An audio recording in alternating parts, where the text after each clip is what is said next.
Dans cette courte vidéo, nous allons aborder la relation qu'il peut y avoir entre les forces appliquées à un aéronef et son mouvement. Le but de cette vidéo est de comprendre cette relation dans le cas de l'exemple du vol d'une montgolfière pour commencer, et puis ensuite vous pourrez généraliser aux autres aéronefs. Pour ceux qui connaissent, nous allons utiliser le principe d'inertie ou première loi de Newton. Voici un ballon à air chaud, la force qui va lui permettre d'accélérer vers le haut et la poussée d'Archimède. Elle est verticale et vers le haut. Nous l'avons représentée ici en bleu. Donc un ballon qui serait soumis à cette seule force ne cesserait d'accélérer vers le haut. Mais voilà, sur Terre, ce ballon, il n'est pas soumis à la seule poussée d'Archimède, il est également soumis à une autre force qui, elle, tend à l'accélérer vers le bas, ou encore, on peut dire à le faire tomber, comme vous voulez. Il s'agit de son poids. Cette force, vous la connaissez. Son poids, ici, est représenté en rouge. Et bien, tant que la poussée d'Archimède est égale au poids, lorsque le ballon est au sol, alors le ballon ne voit pas sa vitesse changer. Ici, elle reste nulle et le ballon reste au sol. En revanche, dès que la poussée d'Archimède devient supérieure au poids, si par exemple le pilote chauffe un peu plus l'air qu'il y a dans le ballon, alors celui-ci s'élève. Si nous en restons là, sa vitesse ne cesserait d'augmenter vers le haut. Or, comme tout objet qui se déplace dans un fluide, une troisième force apparaît à partir du moment où le ballon se déplace.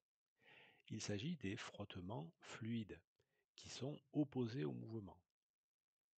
Ces frottements, représentés en vert ici, sont d'autant plus importants que la vitesse augmente. Et donc, au bout d'un certain temps, le ballon va atteindre une vitesse limite et alors il va monter verticalement à vitesse constante. Il s'agit d'un mouvement rectiligne et uniforme. Alors il n'accélère plus vers le haut, et nous pouvons dire que les trois forces qui déterminent son accélération se compensent. Pour montrer cela, on peut mettre nos trois flèches représentant les forces bout à bout et montrer ainsi qu'elles s'annulent. Pour résumer, on peut dire qu'un mobile soumis à des forces qui se compensent est soit immobile, soit en mouvement rectiligne et uniforme, et que alors dans ces deux cas, les forces qui tendent à l'accélérer se compensent. Les flèches vecteurs mises bout à bout s'annulent.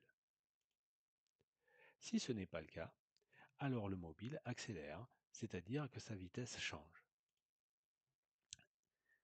Et les flèches vecteurs ne s'annulent plus. Vous voyez ici que les deux flèches n'ont pas la même longueur.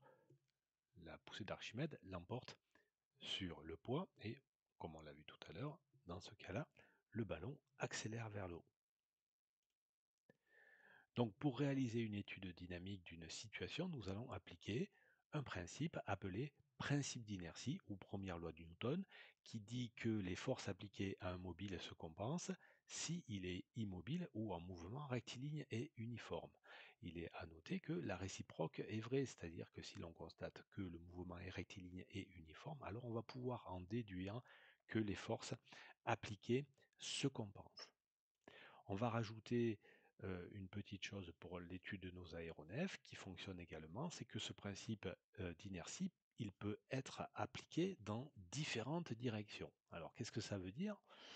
Eh bien, si nous prenons l'exemple qui vous est présenté ici, c'est-à-dire un mobile soumis à quatre forces, on voit que ça peut être un tout petit peu compliqué de déterminer si ces forces se compensent ou si elles ne se compensent pas. En revanche, on peut utiliser deux directions différentes, la direction 1 et la direction 2, dans lesquelles on peut à chaque fois appliquer le principe d'inertie. Alors comment ça se passe? Eh bien, dans la direction 1, on voit que la force verte et la force bleue se compensent, ok, tandis que dans la direction 2, elles ne se compensent pas. La force rouge est supérieure à la force orange. Si par exemple cet objet était immobile au point de départ, eh bien on peut affirmer qu'il ne va pas changer d'état dans la direction 1, hein, c'est-à-dire que il va rester immobile suivant la direction 1, mais par contre, il va accélérer dans la direction 2, c'est-à-dire dans la direction des forces rouges et oranges, et sa vitesse va donc être modifiée dans cette direction. Alors maintenant que vous avez bien compris comment réaliser une étude dynamique pour un aéronef, vous pouvez passer à d'autres études dynamiques, par exemple pour un avion qui serait en palier à vitesse constante, pour un avion qui serait en montée ou en descente, rectiligne et uniforme, ou bien alors pour un vol plané, qui sont les cas d'études qui sont proposés dans la formation BIA. Vous pouvez, pour ce faire, suivre les liens qui vous sont proposés.